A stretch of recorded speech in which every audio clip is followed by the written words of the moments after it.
Okay, right. Okay. Yeah.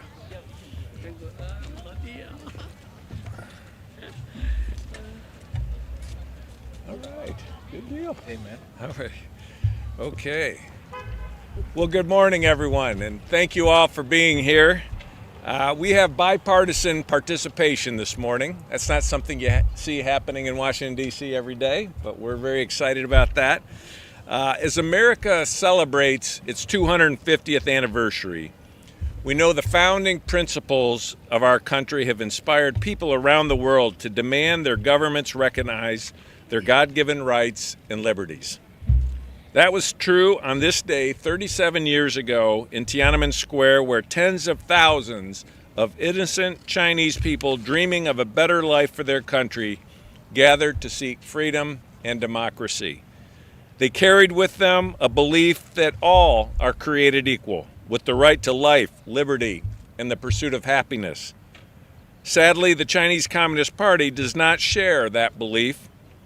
It denies these rights to its citizens because it's weak and scared. Its broken ideology believes free expression must be oppressed. It does not have confidence in its ideas. It denies the existence of faith, and it censors the truth.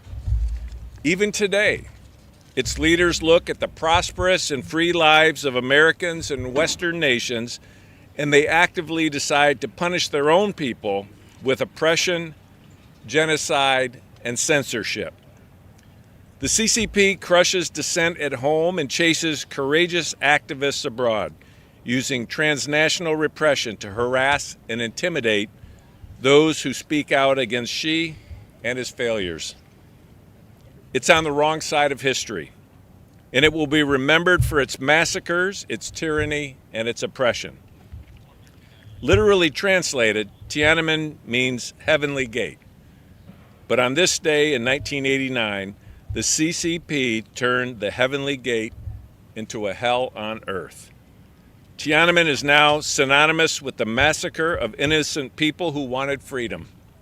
The enduring image, one the CCP couldn't censor, is a man courageously standing before the tanks, firm in his belief in liberty. Even though the CCP censors history and tries to cover up its crimes, we know innocent lives perished that day. They were slaughtered for believing in the values all of us here know to be true. Our special guests today, Arthur Liu and Yan Shang, lived this history in 1989. Yan Shang studied law in Beijing in 1989 when he led student protests at Tiananmen. He was arrested by the CCP and held in a maximum security prison for 19 months. Sneaking out of mainland China in 1992 with the help of Operation Yellowbird, he made it to British-controlled Hong Kong and then on to America, where he was granted political asylum. He later served as a chaplain in the United States Army, serving alongside brave men and women who shared his belief that our freedoms are worth fighting for. A few years ago, when he ran for office, the CCP targeted him once again, threatening him and his campaign. The very idea of his campaign was a threat to the CCP and its belief that the Chinese people do not deserve freedom and democracy. Arthur Liu also led protests in China in June of 1989. He led protests and hunger strikes in southern China, and his activism earned him a spot on the CCP's most wanted list. He had to flee the country, again with the help of Operation Yellowbird, and he also made it to Hong Kong. From there, he came to America, where he rebuilt his life and raised his children. Decades later, though, the CCP would not let him live in peace. In a story that is all too common in our country, the CCP took advantage of our free and open society to travel around our country and target the Chinese diaspora community. In 2022, the Department of Justice charged 5 people with targeting Arthur, Yan, and other pro-democracy leaders living here in America. This transnational repression is a trademark of the CCP, and it uses it relentlessly to target courageous individuals, including those who are here with us today, who continue to speak out about the CCP's abuses. Arthur has refused to back down. I want to say that again. Arthur has refused to back down. And earlier this year, his story of challenging the CCP was shared with millions of people around the globe when his daughter skated into the history books as an Olympic champion for Team USA. Arthur, Yen, and countless others have carried the spirit of the martyrs of Tiananmen forward through the years, and they never give up the dream that one day the people of China will be able to enjoy their God-given rights, living in freedom and liberty. And with that, I will now turn it over to Arthur for his remarks. Thank you so much. Thank you so much for that introduction. I'm very happy to be here today. This is a historic day for me, and it comes with sadness and anger because thousands of people, innocent students and civilians, they were massacred on June 1st, 1989 in Tiananmen Square. I was one of the most wanted students in southern China after the massacre, and then I was able to escape China to Hong Kong with the Operation Yellowbird in July 1989. So I was very fortunate, and I came to America as a political refugee, and I restarted my life in the United States. In about 2016, 2017, my daughter, Alyssa Liu, was a rising star in American figure skating. And it was very clear in 2021 that she was going to represent the United States of America in the 2022 Winter Olympic Games in Beijing. And that's when the Chinese government targeted me and also her. The reason why her? Because she posted news reports of the labor camps and the persecution of the Uyghurs in China in 2018 on her Instagram. She was only like 11, 12 years old. I did a very good job educating her about the lack of democracy and human rights in China, and she also spoke up using her platform on Instagram to spread the news of the persecution of the Uyghurs in China. She was only 11, 12, and that's 4-5 years later, back in 2021, and the Chinese government never forgot about her. And so in, let's say, in late 2021, I got a phone call from somebody who claimed to be an official from the U.S. Olympic and Paralympic Committee. And he said he was conducting pre-travel preparedness for international athletes. And he wanted me to fax my passport information and also Alyssa's passport information to him. And I told him I would do it the next day, but I never did. I just felt that was suspicious because the U.S. government or the U.S. figure skating never asked for passports that way.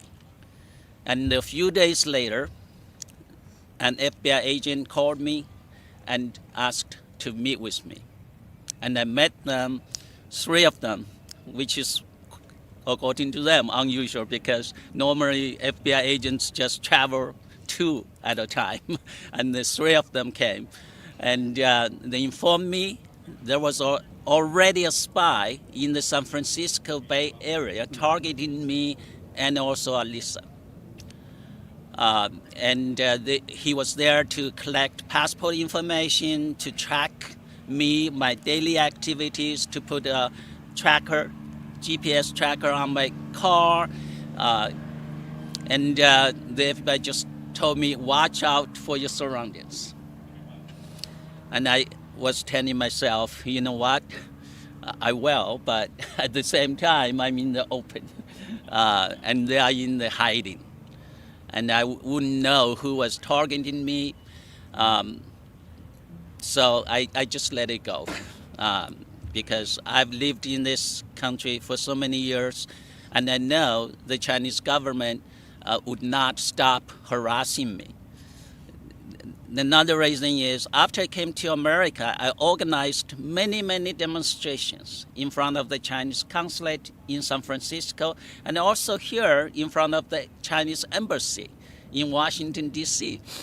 So it's understandable from their perspective that they are afraid that if I go to Beijing during the Olympic Games, I might speak up against them for their continuous human rights violations.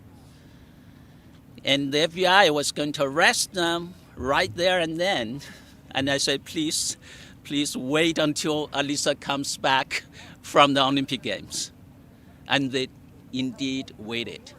So Alisa came back in February 2022, and those people were arrested and charged in March 2022. So I thank the FBI, I thank the American government who provided extra security for Alisa during the Olympic Games. She was accompanied by at least 2 adults throughout the event at all times. So I was worried, to be honest, as a father, to send her to China to be under the nose and the control of the Chinese government. I was very fearful for her safety, because you never know what the Chinese government would do to her. So thankfully, she came back safe. And last week, the transnational oppression did not stop in 2022. It continues to today. Last week in Los Angeles, the June 4th Museum was sabotaged with graffiti everywhere inside the museum. So we can see the transnational repression continues until today.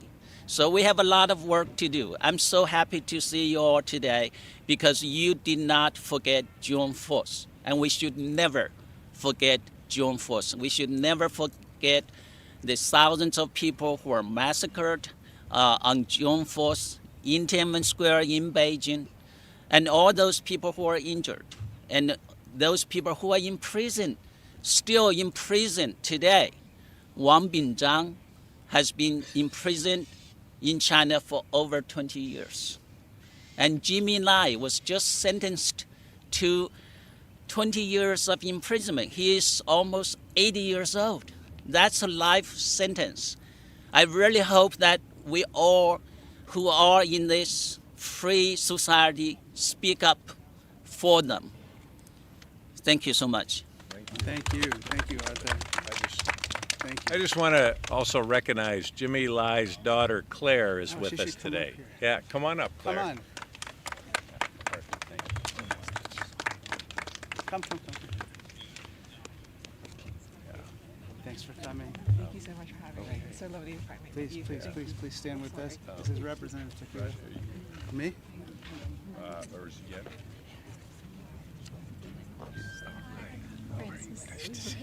Hi, Francis Raja.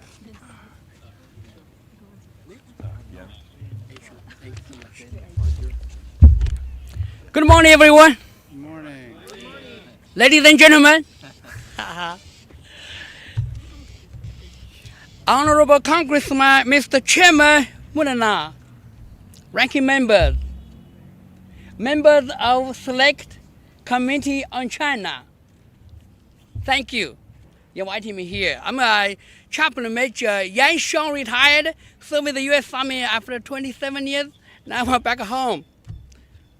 Media, friends, 37 years ago, in the spring of 1989, students, workers, intellectuals, and ordinary citizens gathered in Tiananmen Square.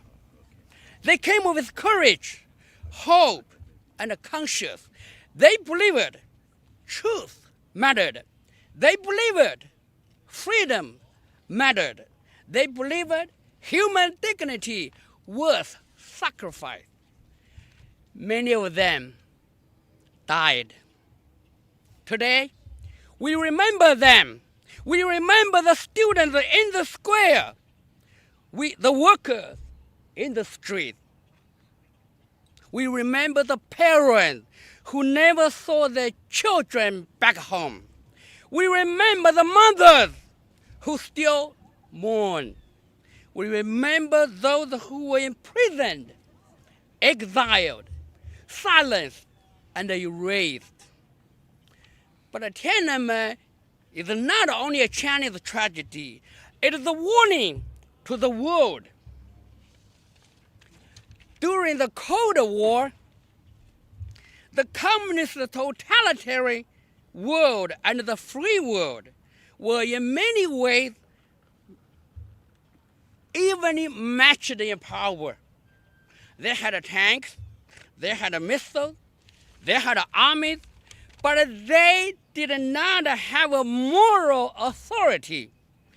They could not speak convincingly about democracy, human rights, and the rule of law. The free world held that ground. But today, the danger is different. Authoritarian rulers now have money. They have technology. They have military power. They have a global influence. And now they try to steal the language of freedom. They mock and insult democracy. They mock and insult human rights. They mock and insult human dignity. They say, look at us. We have a theoretical self-confidence. We have institutional self-confidence. Our system works. We can build wealth without liberty. We can create order without freedom. We can create power without conscience. This is dangerous. We must be vigilant. The free world is losing its voice. When Tiananmen has only tanks, we can see it. When Tiananmen has money, technology, propaganda, and a beautiful language, it becomes harder to see. But the nature of Tiananmen has not changed. It still fears the truth. It still fears the memory. It still fears the conscience. It still fears free people. So today, authoritarian repression no longer stops at the national borders. Through the internet, through surveillance, through intimidation, and through the openness of a free society, it reaches far beyond China. It reaches students on American campuses. It reaches the religious group. It reaches scholars and journalists. It reaches families overseas. It reaches dissidents who thought they were safe. Sometimes the threat is not a tank. It's a phone call, a message, a camera outside of a meeting, a warning sent to a family member back home, a shadow behind the free people's speech.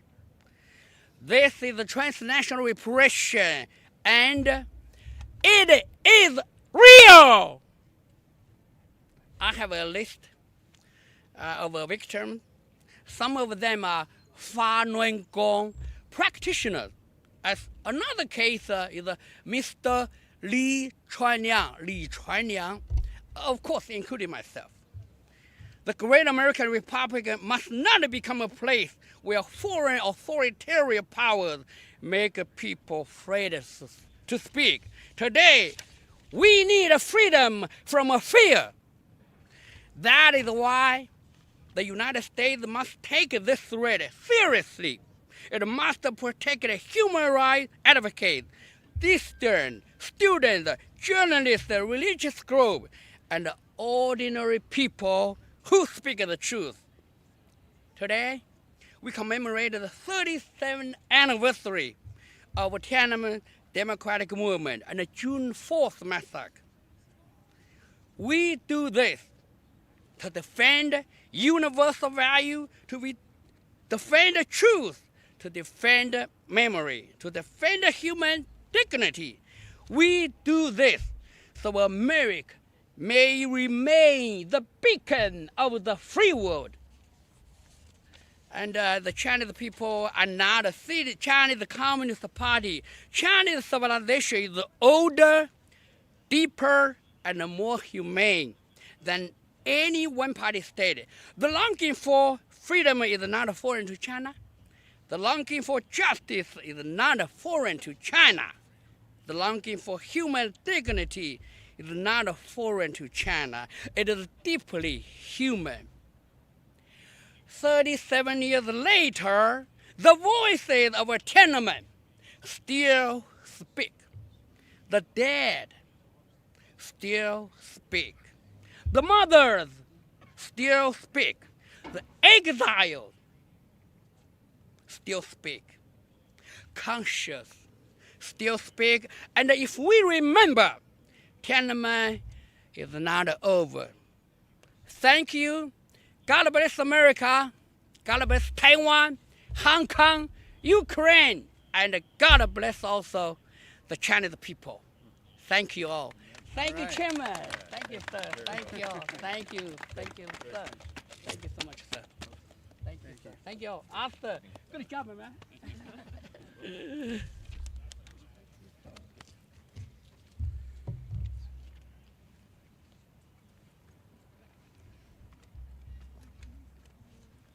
Good morning.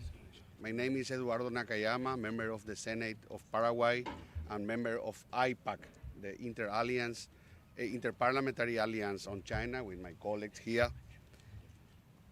Good morning, everybody, Mr. Chairman.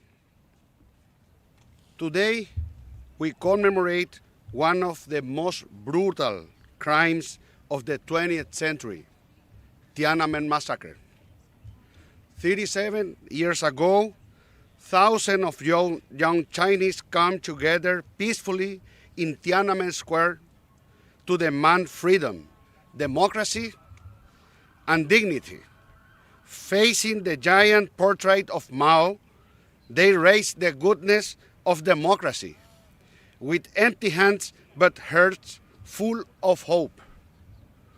While in 1989 the Berlin Wall fell and Europe celebrated a wave of freedom, in China, the communist regime responded with tanks and bullets. One of the night of June 4th, the army opened fire on its own people. Hundreds, probably thousands, were killed. As the English liberal philosopher John Locke taught us, whoever uses force without right against the people puts himself in a state of war with them and loses all legitimate authority. But the sacrifice was not in vain. That night, they lit a flame that no wall or censorship has been able to extinguish. Tiananmen is not longer just Chinese history. It has become the universal symbol of humanity's struggle against oppression and authoritarianism. Today, that same struggle continues in Tibet, among the Uyghurs, in Hong Kong, and in every corner of the world where the voice of the people is silenced. That is why we say with strength and conviction, we do not forget. May the light of Tiananmen illuminate the path toward a freer world. Thank you very much. Oh, next? Okay, good. Where's my... Good morning. Thank you, Mr. Chair. Thank you to the honored guests who are here. I have 3 points. First of all, I'd like to show you this. This is the picture of courage. This is Tank Man, a man who stood before a tank in support of freedom. He merely wanted to do what every human being is entitled to do: speak his mind, be able to associate with others, be able to criticize his or her own government, and enjoy basic human rights. My second point, this is what China wants you to remember about June 4th, 1989. Nothing. Nothing. If you go to DeepSeek and you ask, please tell me about Tiananmen Square, it comes back saying, let us please talk about math. No, we are not going to forget. And that comes to my third and final point. Tank Man represents courage, but he represents freedom. And today we're going to remember Tank Man because of the qualities that he embodied, but all the people at that protest, at that massacre, embodied. Why? Because there are people today who are continually repressed in China. I'm talking about Tibetans. I'm talking about Hong Kongers. I'm talking about Uyghurs. I'm talking about all dissidents. And we will not forget them, just as we do not forget Tank Man. So thank you so much for your attention, and God bless all of you.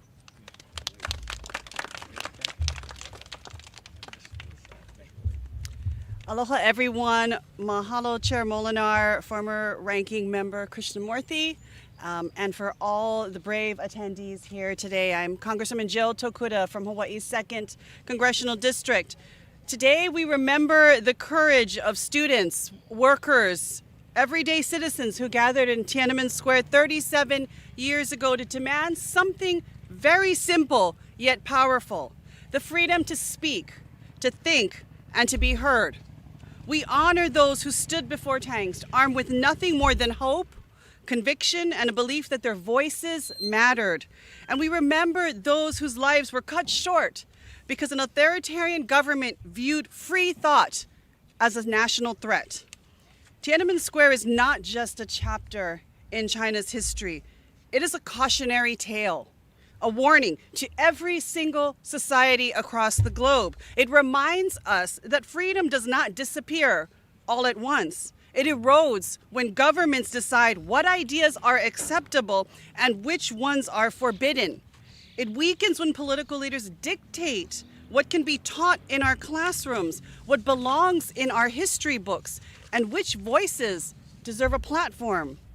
It fades when people become afraid to ask questions, to challenge authority, or to express unpopular views. Our universities in America, in China, across our country, our world, universities must remain places where ideas are tested, debated, and challenged, not controlled. The answer to speech we disagree with is not censorship. It's more speech, it's more inquiry, it's more debate, it's more engagement. Democracy is not defined by agreement. It is defined by our willingness to defend the rights of others, to think, to speak, and to disagree. In my home state of Hawaii and across America, we have a responsibility to protect those freedoms, not because they are easy, but because history teaches us the terrifying speed at which they can be lost. The students, the workers, the scholars, the everyday people of Tiananmen, they stood for the simple belief that their voices mattered. Our challenge today, in this moment we are in, is to prove through our actions and not just our words that freedom of thought and expression will always have a home here in America. Thank you, Mr. Chair. Thank you all for attending. Appreciate it. Thank you so much for having us. Good to see you, sir. Good to see you, sir.